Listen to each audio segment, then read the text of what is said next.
well. So it was helping me and helping the students. I would tell that it's just very important education. My name is Tahani Barton, and I'm an ITT Tech grad. Scholarships and financial aid are available for students who qualify. Call 800-942-0099 or visit us on the web. ITT Technical Institute. Education for the future.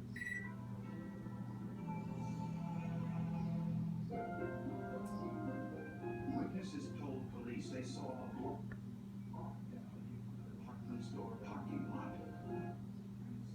Diana Hahn was a brunette.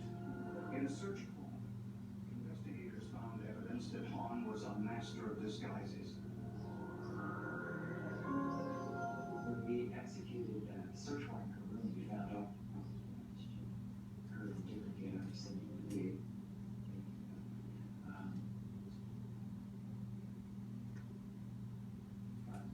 picked out her daughter, many of these photographs, and another associate. And Hahn's telephone record, curious. Diana and Michael spoke by telephone numerous times immediately before and after the abduction.